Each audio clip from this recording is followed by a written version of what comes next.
Hey, Bruce Hurton here, and welcome to this lesson where we're going to be talking about key areas that I want you to monitor within your business. And I think these key areas are really important for you to actually grow your business and understand exactly where you are in your business so that you can make more profit. And this is the key to it. You want to make more profit in your business. You basically need to be implementing all of this stuff. Now listen, don't take any notice of what's behind me right now. We're going to go through that. But first of all, what I want to do is I want to talk to you about some other key areas that I want to be, I want to go over and help you understand and effectively what you should be implementing within your business and what you should be doing on a monthly, weekly, and daily basis. Now, and the first thing I want to talk about is your profit and loss. Your profit and loss is a really, really important one that you should absolutely be monitoring on a monthly basis. You should have already seen my other video on profit and loss. If not, check that out. It goes through exactly what you need to consider when going into detail and deep diving into your profit and loss. I go through all of it on the board and let you know exactly what you should be doing. So if you haven't seen that, jump on and see that one. That's another one of my videos where I go through all of it for you. So the first one in this video I want to say is profit and loss. It's a really important thing that you should be implementing, and it's a key area in your business. So that's the first thing. The second area I want to talk about is cash flow forecasting. Now, cash flow forecasting is something that people just don't do in their businesses, and it astounds me that people don't do this in their businesses, because it effectively, your figures will tell you a story of exactly what's going on in your business.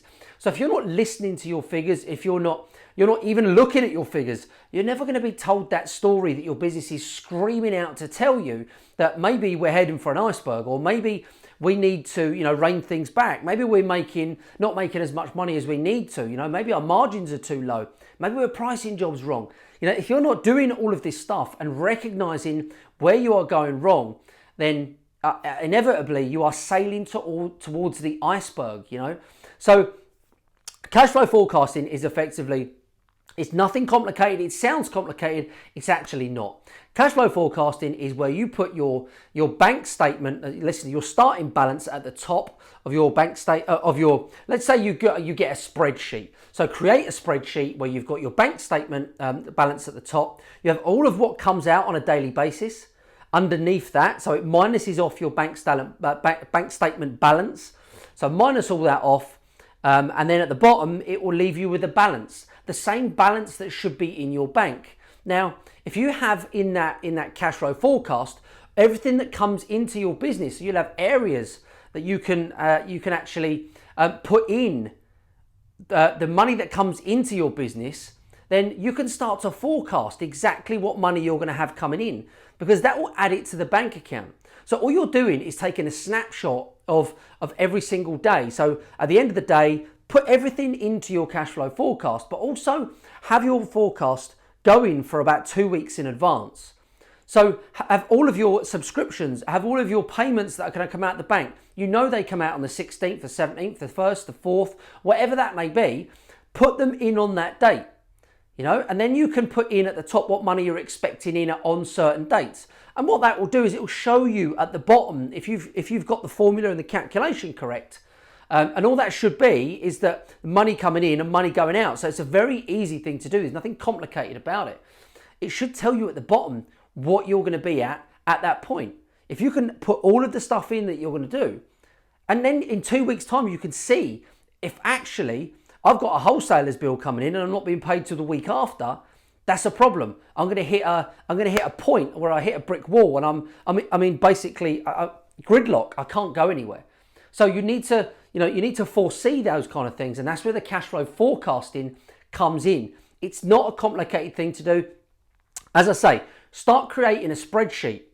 Your bank statement balance is your starting balance for that week, and that or that month, and that's where you start it. And then wherever you start your balance, so you start the balance and then you start taking stuff off. So the stuff that comes off in the rows underneath are all of the things that you spend out. So you'll have rows that say van insurance, all this other stuff, rent, business rates, all these different things. And then you'll have them coming out and then at the bottom you have a balance, and that balance should match up to the end of the day on your bank statement. And if you do that every single day with a column above your starting balance that says how much money you're expecting in, then that should give you an idea of how much you're going to need in 2 weeks' time for that wholesaler's bill, or how much you're going to be spending out on wages, and are you going to ultimately have enough money in the pot to be able to do that. So hopefully that explains it. Hopefully you understand that, and you can go away now and you can start to implement a cash flow forecast within your business and start to do it on a daily basis. If you don't want to build a cash flow forecast, I would suggest jumping online, going into Google and just typing in free cash flow forecast. You will get so many free templates, free downloads of a cash flow forecast, and most of them will probably tell you how to use them. So get on there, jump on that, and make sure you start cash flow forecasting within your business. So we've been over profit and loss. Jump onto the other video if you haven't seen that, and go into that and deep dive into what I show you here on the board.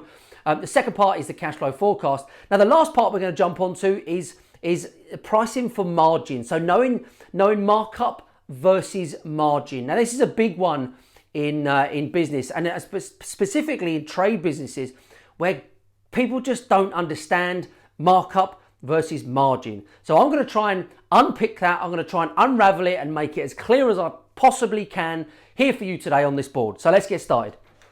So the first thing I've done here is I've taken an example. Now don't let this confuse you or overwhelm you. I'm going to go through it, so please don't get overwhelmed. So the first thing we're going to look at is the cost to you is £80 and you sell for 120. So what I'm saying there is, let's say you're going to do a call out. So you're going to do an emergency call out for someone. The cost to that emergency call out is £80 to you. So it's cost you've worked out, it's going to be 1 hour, and that 1 hour of labor, of fuel, of everything, your hourly rate is £80, which covers everything. Okay, so that's your £80. So what you're going to do is that's your cost to your company, the cost to you. So if you sold it at that, you wouldn't be making any money on it. All you'd be doing is paying your bills. That's it. So let's take that £80 and we're going to sell it for 120. So it's cost us £80 to get to Mrs. Miggins' door. That's what the cost of that is. And we're going to sell it to Mrs. Miggins for £120. So that's the first part. Now, what we're going to do now is we're going to look at finding the markup for that and going through the 3 steps that show us how to find the markup. And then we're going to go through and we're going to find the margin, the two different ways of doing things. I'm going to show you the different results that you get when you price markup and when you price margin. So let's get straight into that. So the first thing we're going to go over is finding your markup. So markup shows how much more your selling price is than the amount the sale item costs you. So gross profit divided by cost times 100. Now don't get overwhelmed by this. So we're going to go through step 1. So find the gross profit. So we want to find the gross profit we've made out of going to Mrs. Miggins' house, costing us £80, charging 120. Our gross profit is £40. The difference between 80 and 120 is £40. So we do 120 minus 80, £40 gross profit. So that's what the first part is. We've got ourselves £80 costs, £120 sell, £40 gross profit out of that. So that's step 1 on markup, finding our markup. Step 2, gross profit divided by the cost of goods sold. Now, if you've been through the profit and loss video we've done, you'll understand what that cost of goods sold is. It's basically it's what it costs you to do the job. Okay, so basically what we're saying is we've got gross profit here, which is £40, which is what we identified here, £40 divided by the cost of goods sold, divided by what it costs you to do the job. So it costs you £80. So the first part here, step 2, £40, which is our gross profit, £80, which is what it costs you to do the job. Effectively, that's what it costs you. So the way we do that is £40 divided by 80 equals 0.50. So we've got 0.50 now, which is basically what it's saying is 50%.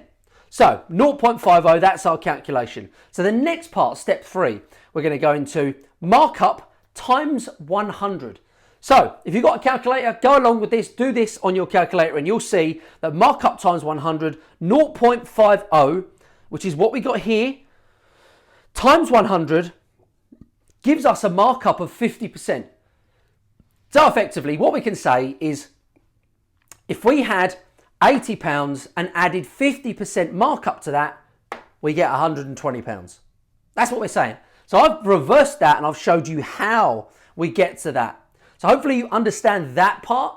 You understand how you come up with that markup figure, and you understand that on the same figure, £80 cost and £120 sell, we come up with a 50% markup.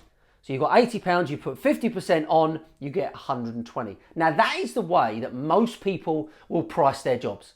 That is the way that most people price everything within the trade industry. So what we're going to do now is we're going to move on to finding the margin. So margin shows the revenue earned after paying the cost of goods sold as a percentage of the gross profit. So gross profit divided by revenue times 100. That's what we're doing here. So step 1, let's jump straight into this. Find the gross profit. Same thing again. We're finding the gross profit of what we've done here. So 120 minus 80 gives us £40 gross profit. Don't forget, £80 cost, £120 sell. That is basically £40 gross profit. So we've got £40 left over after our £80 that it cost us to do the job. So we go with 40. So step 2 now, gross profit divided by revenue. So this is where it starts to differ. This is where the margin comes in. So we've got £40 divided by 120. So we got 40, which is our gross profit, divided by the revenue. So divided by the amount of money that we charged Mrs. Miggins to do that job.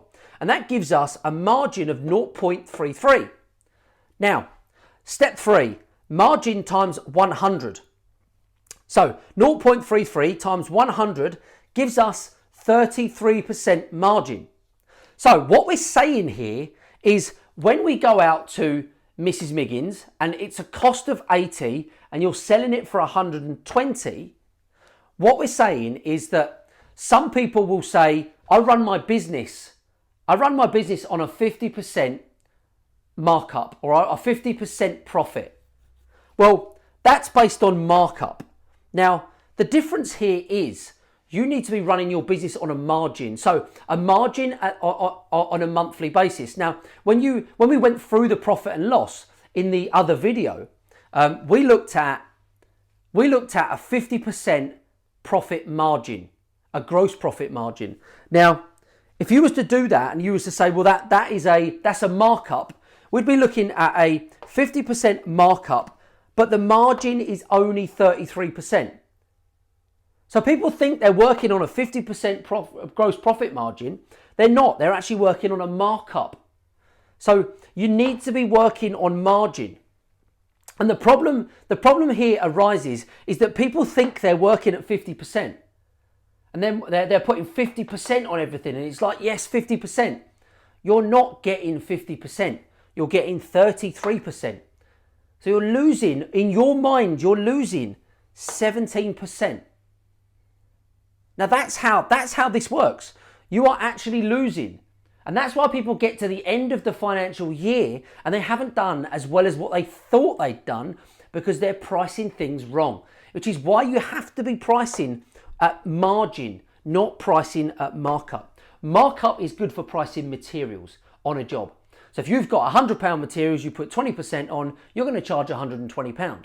It's going to be a different equation if you do margin.